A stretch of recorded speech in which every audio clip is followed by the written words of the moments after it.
Remind y'all that Melania, the First Lady, a model, and when I say model, I'm not talking about Tyra Banks, Cindy Crawford, or Naomi Campbell level, applied for and was given an EB-1 visa. And what that stands for is an Einstein Visa. Lives New Jersey's most famous foreign-born citizen, Professor Albert Einstein, who helped discover the atom bomb. You heard that right? The Einstein Visa. Officially, it's for a person of extraordinary ability. And who, you ask, was the genius who secured this coveted award? A Nobel laureate? A groundbreaking scientist? Nope. A model. And with all due respect to her portfolio, we're not talking about a supermodel who changed the industry. We're talking about the First Lady. The only thing extraordinary here is the sheer unmitigated audacity. Let me tell you how you receive an Einstein Visa. You're supposed to have some sort of significant achievement, like being awarded a Nobel Peace Prize or a Pulitzer, being an Olympic medalist, or having other sustained extraordinary abilities and success in sciences, arts, education, business, or athletics. Last time I checked, the First Lady had none of those accolades under her belt. A Nobel Prize, a Pulitzer, an Olympic medal, sustained extraordinary success at the absolute peak of your field. So then what happens? When you get called out on a lie this blatant, you'd better have a brilliant defense, right? A stunning rebuttal. Get ready for it. Here it is. Defend Melania real quick. Not everybody could marry Donald Trump, and I think that's quite an achievement. So I think she deserves credit for that. Nobody up here could have done it. You sure right, I couldn't do it. But anyway. That's it. That's the whole defense.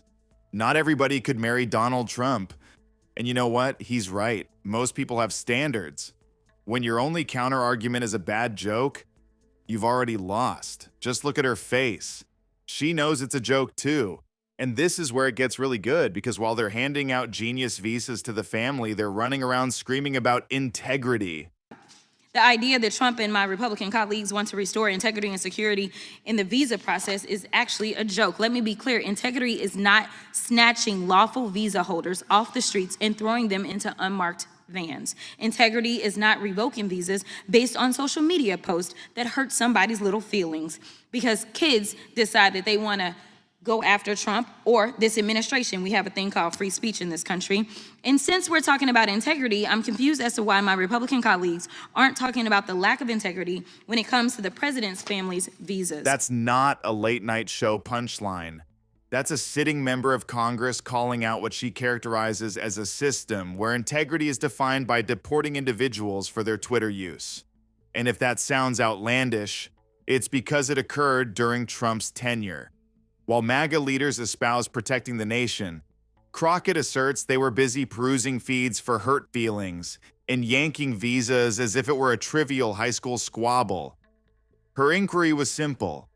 How can you discuss restoring integrity when the rules apparently apply to everyone but them? It's so very interesting to me that, yes, we will say people are xenophobic, because when you start to decide that just because somebody came from another country, they are automatically some kind of criminal, that does sound kind of xenophobic to me. Their integrity is snatching people with perfectly legal visas off the street in unmarked vans. Their integrity is canceling a student's permission to be here because they posted a mean tweet about the president. It's a classic bait and switch. They get you all worked up about some phantom menace, some caravan of criminals, so you don't notice the grift happening right behind you. As Ms. Crockett says, even the Pope can see their actions don't match their words. They'll talk about any crime, any threat, except for the ones staring them right in the face. Last time I checked, there's a lot of people that are actually being grabbed as they are going in for their appointments. In fact, we know that one of the candidates that was recently running in this mayoral, he ended up being arrested because he decided that he was actually going to escort people that are actually showing up to their meetings. Or we know that the Pope, yes, the Pope himself, decided that the church may need to have people that are going to escort people as they're going into their meetings. Because the reality is that what they are claiming what they want to do versus what they're actually doing, the actions don't match up. They want you to see an invader, not a doctor, not a builder, not a student, just another. Or using a paintbrush to paint an entire group of people where the vast majority of them are coming here because they are actually seeking a better life. And why? Why the constant distraction? Because if you look at what they're actually doing, you see what this is really about. It's about painting millions of people with the same broad criminal brush. It's about making you afraid. Fear is their only real currency. They need you to believe that everyone coming here is a threat, because if they aren't, then their whole argument falls apart. With this reconciliation process, the travel bans and revoking visas jeopardizes our national security. It threatens our communities, our higher education, and our economy. This whole crusade, this war on immigrants, it's not making you safer. It's a threat to the nation itself. They're not protecting you. They're gutting the very systems that make this country work. And it's not just some vague idea. Let's run the numbers. J visa holders contribute $43.8 billion to the U.S. economy and support more than 300,000 jobs. And make no mistake, immigrants improve the health of U.S. citizens too. Despite the fact we already have a doctor shortage, Trump's reckless travel ban and visa overhaul are exacerbating this crisis by impairing hundreds of hospitals with foreign-trained doctors set to do their residencies here in the United States, meaning fewer people will get the help they need and more people will die. Now, let me remind you that Republicans are trying to gut Medicaid. Roughly 4.5 million people receive caregiver services through Medicaid, and most of these folks are in red states.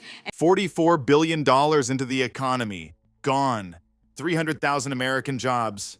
Gone. Doctors we desperately need, blocked at the border during a physician shortage. Caregivers for the elderly, who are mostly in red states, by the way. Most of them are immigrants. And get this, the U visas they want to kill? They're for victims of rape and human trafficking who help cops solve the most horrific crimes. Republicans want Americans to suffer. Now, Republicans say visas make us less secure, but let's talk about how U visas given to victims of crimes like rape, murder, human trafficking, torture, abduction, kidnapping, to help law enforcement with their investigation or prosecutions of these crimes. These folks are risking their own security for broader safety of Americans and our communities. They're not protecting you. They're not making America great. They're making you weaker, poorer, and sicker. You have to look at this mountain of evidence and ask yourself, maybe that's the point. Maybe they just want Americans to suffer. I want to know if when the president held his dinner for 220 individuals who purchased the most of his meme coins, were there foreign interests attending that dinner? A hearing was held in Washington, D.C. to question Attorney General Pam Bondi regarding President Trump's budget request for the Department of Justice. Senator Jeff Merkley questioned Bondi about foreign influence related to Trump's cryptocurrency ventures. Senator, we're here to talk about the Department of Justice and my budget for the upcoming year. Attorney General, I know that you avoided the same question on the House side. But what we know is that many folks who attended this dinner were buying those coins because they wanted to influence U.S. policy. We had Mr. Javier Selgas, the head of Freight Technology, Inc., who said, I bought $2 million of these coins. I plan to buy $20 million because I want a favor from the president to change the policy regarding freight from Mexico to the United States. The exchange became heated as Bondi defended the administration's actions and criticized the focus on the cryptocurrency issue instead of pressing law enforcement matters. Senator, it is wildly offensive that you would accuse President Trump of not protecting American interests in our country when it's important for the leader of the Justice Department of the United States to be very concerned about foreign influence, and I encourage you to take on that topic and not consider it an offense that those of us who are concerned here, Democrats and Republicans, want Americans to make American decisions, not foreign influence being bought through crypto coins. The hearing showcased the deep partisan divide in Congress, with both sides struggling to find common ground on pressing issues. Let us know what's going through your mind. Just a quick heads up. All the clips and statements you saw here, they're drawn straight from public sources and news coverage, and we're always playing by the rules, especially YouTube's. So, if you enjoyed this breakdown, do us a favor and hit that subscribe button. Thanks for watching.